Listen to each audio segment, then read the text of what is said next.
Bab 1535, Tiga yang tidak punya otak. Pemilik pena Tao tidak menanggapi pertanyaan Sander Ye. Sander Ye tersenyum dan berkata, orang-orang berkata, Dao Langit tidaklah murah hati, dan memperlakukan segala sesuatu seperti anjing. Meskipun pernyataan ini sedikit generalisasi, tapi bukan tanpa alasan. Sang pemilik pena Tao tertawa, Sander Ye, semua makhluk hidup memiliki takdirnya masing-masing, sama seperti kekaisaran yang kamu sebutkan. Jika Zanuji tidak memiliki keserakahan dan berhati yang lurus, mengapa ia mendengarkanku dan membunuhmu? Jika ia menderita akibat buruk, itu adalah kesalahannya sendiri. Apa hubungannya dengan orang-orang? Tidak tahu malu. Gupan di samping tiba-tiba mencibir, pemilik pena Tao, kamu. Sang pemilik pena Tao tiba-tiba menoleh ke arah Gupan, tutup mulutmu, apa hakmu untuk berkeluh? Gupan sangat marah hingga dia mengepalkan tinjunya.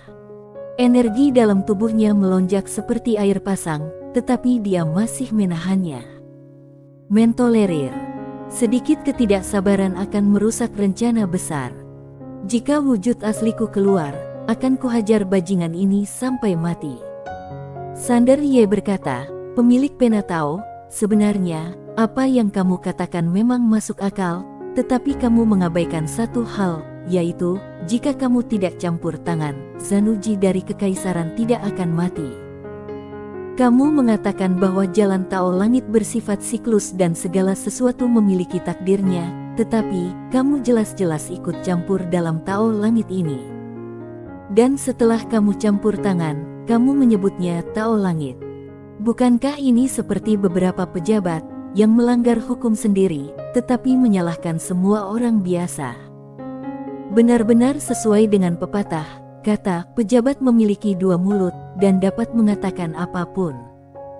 Pemilik pena Tao memiliki ekspresi kosong di wajahnya. Sander Ye, aku tidak akan berdebat denganmu tentang ini. Pada akhirnya, kita harus memutuskan berdasarkan kekuatan. Sander Ye mengangguk dan tersenyum, aku pun berpikir demikian. Keduanya tidak berbicara lagi. Karena tak seorang pun di antara mereka yang bisa meyakinkan yang lain, maka tidak ada cara lain bagi mereka untuk menghadapi ketundukan itu kecuali menggunakan tinju. Pada saat ini, Sander Ye menjadi lebih bertekad dalam idenya, yaitu menyatukan seluruh alam semesta, membangun tatanan baru, dan akhirnya membuat ayah dan kakeknya percaya kepadanya. Memikirkan hal ini, Sander Ye tidak dapat menahan tawa. Melihat Sander Ye tersenyum begitu tidak senonoh, pemilik pena Tao langsung mengernyit.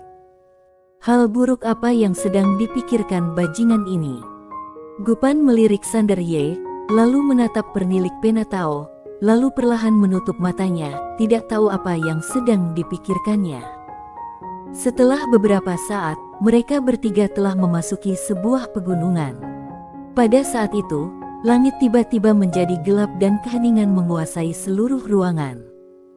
Teror di mana-mana. Sander Ye memegang pedang Yi dan berada dalam kondisi waspada tinggi. Bukan hanya Sander Ye, tetapi juga pemilik pena Tao dan Gupan sedang berkonsentrasi pada saat ini dan tidak berani ceroboh. Terutama pemilik pena Tao, dia tahu betapa mengerikannya kekaisaran Dewa Kuno, kekuatan sekuat itu dihancurkan, dan itu adalah kekuatan yang bahkan belum dia ketahui. Tidak sederhana. Karena itu, dia tidak berani ceroboh bagaimanapun, kekuatan Tao-nya masih tersegel. Jika dia mati di sini, itu akan sangat memalukan. Mereka bertiga berjalan menyusuri jalan setapak pegunungan.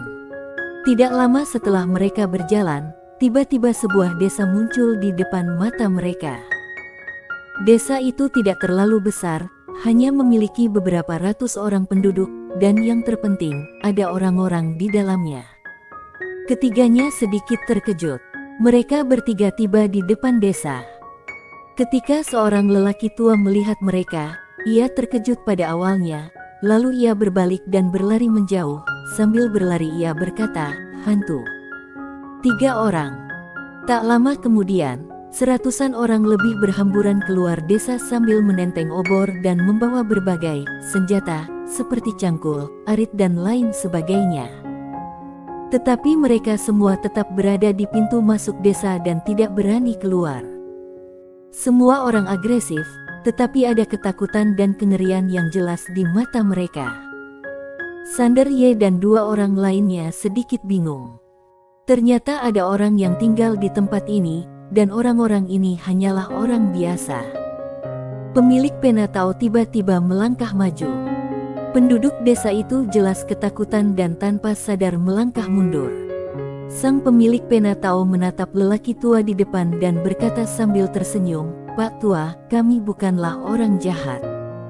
Orang tua itu jelas-jelas adalah pemimpinnya, dan dia agak tenang. Dia menatap pemilik pena Tao dan bertanya dengan waspada, "Kamu siapa?" Pemilik pena Tao berkata, "Kami datang dari luar dan kebetulan lewat." Orang tua itu tertegun. "Kalian masuk dari luar?" Pemilik pena Tao mengangguk. Orang tua itu dan semua orang lainnya agak bingung. Sang pemilik pena Tao berkata, "Bisakah kita mengobrol bentar?" Orang tua itu langsung menolak, "Kami tidak menerima orang luar." Pemilik pena Tao tidak mengatakan apapun. Dia mengangkat tangannya dan menunjuk ke kanan. Beberapa kaki jauhnya, sebuah batu besar dengan tinggi lebih dari 10 kaki tiba-tiba berubah menjadi bubuk. Setiap orang, pemimpin tetua segera meletakkan cangkulnya dan berkata tergesa-gesa, "Tiga tuan, silakan." Penduduk desa segera minggir. Pemilik pena Tao mengangguk sedikit lalu berjalan menuju desa. Sander Ye dan Gupan juga mengikuti. Orang tua yang memimpin jalan itu tiba-tiba melihat ke sekeliling dan berkata, "Simpan senjata kalian, ketiga pria ini adalah orang baik, mereka tidak akan menyakiti kita, cepat." Penduduk desa meletakkan senjata mereka satu demi satu. Saat mereka melihat gunung itu hancur, mereka sudah percaya bahwa tiga orang di depan mereka adalah orang baik. Kepala desa pun menatap semua orang, dan penduduk desa pun mengerti dan segera kembali ke rumah masing-masing, lalu menyembunyikan semua makanan yang mereka miliki di dalam gua. Kepala desa membawa Sander Ye dan dua orang lainnya ke halaman sederhana. Seorang anak laki-laki bersembunyi di sebuah ruangan dan memandang mereka dengan rasa ingin tahu. Kepala desa membuatkan saute-kote untuk Sander Ye dan dua orang lainnya, lalu minggir dengan hati-hati. Sang pemilik pena Tao berkata, "Pak tua, jangan gugup. Kami bertiga datang ke sini tanpa niat buruk." Kepala desa itu ragu-ragu sejenak, lalu berkata, "Aku mengerti." Sambil berbicara, dia mengeluarkan sepotong perak dari tangannya dan dengan hati-hati menaruhnya di atas meja. "Tiga orang baik, ini adalah barang paling berharga di desa kami." Ketiganya terdiam. Pemilik pena Tao itu menatap kepala desa dan berkata, "Kami benar-benar tidak punya maksud lain. Kami hanya ingin menanyakan beberapa masalah." Kepala desa buru-buru bertanya, "Silakan tanyakan, Tuan." Sang pemilik pena Tao bertanya, "Apakah kalian selalu tinggal di tempat ini?" Kepala desa mengangguk, Sang pemilik pena Tao bertanya, "Generasi?" Kepala desa mengangguk, Pemilik pena Tao mengerutkan kening.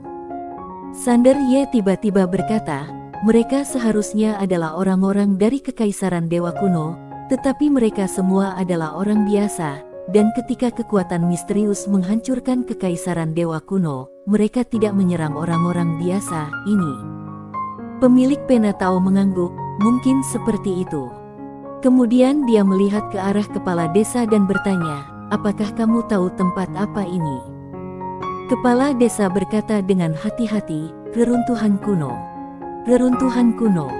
Sander Ye tiba-tiba bertanya, "Kamu tahu apa lagi?" Kepala desa berkata, "Kakekku bilang bahwa tempat ini disebut reruntuhan kuno, dan kami semua adalah warga Kekaisaran Dewa Kuno. Sekarang kami telah ditinggalkan oleh Kekaisaran Dewa Kuno."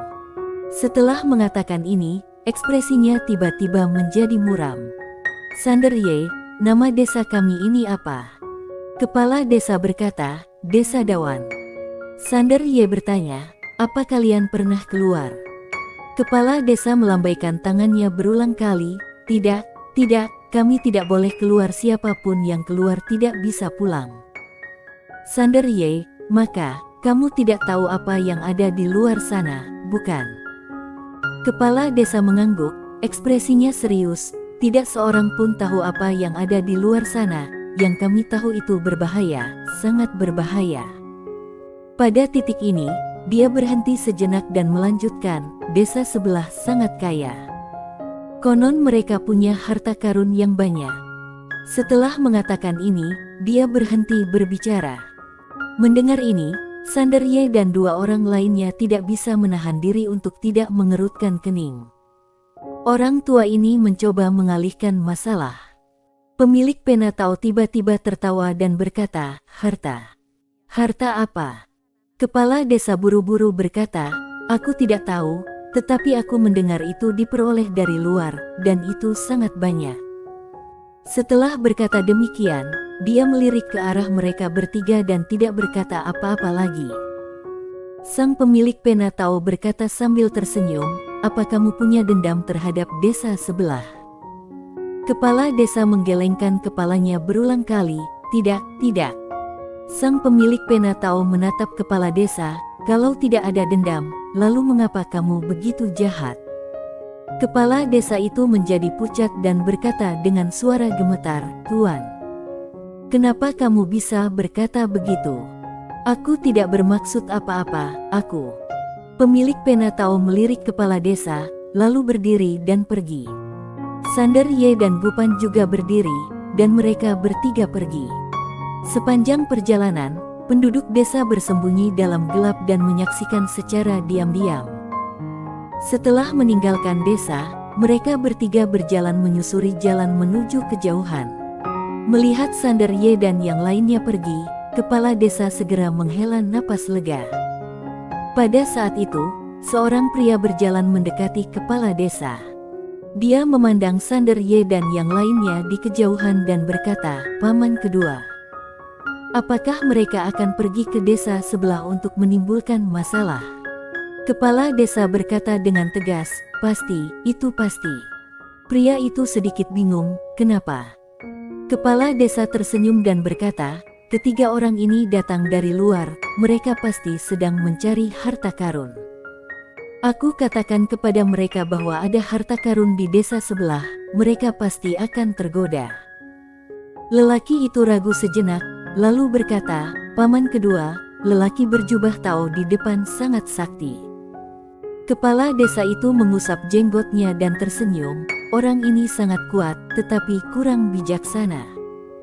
Sulit baginya untuk mencapai sesuatu yang hebat. Lelaki itu menyanjungnya, itu yang selalu kamu katakan, Paman kedua, pemberani tetapi tidak bijaksana, betul. Kepala desa mengangguk puas.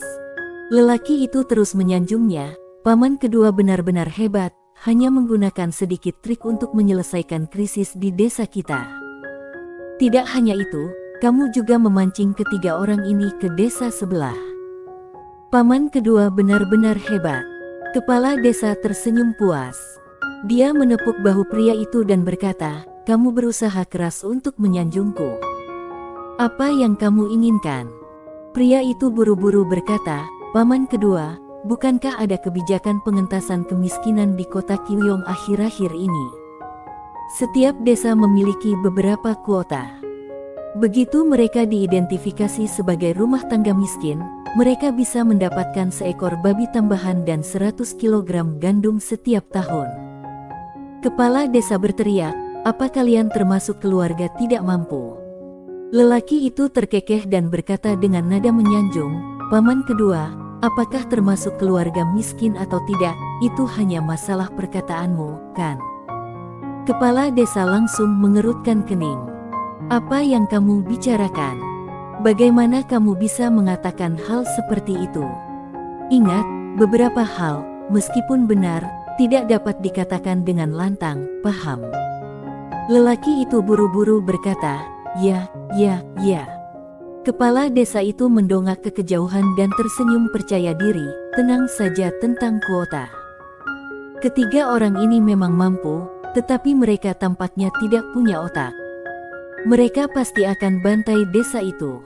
Mari kita tunggu lalu kumpulkan barang-barang saja. Bersambung.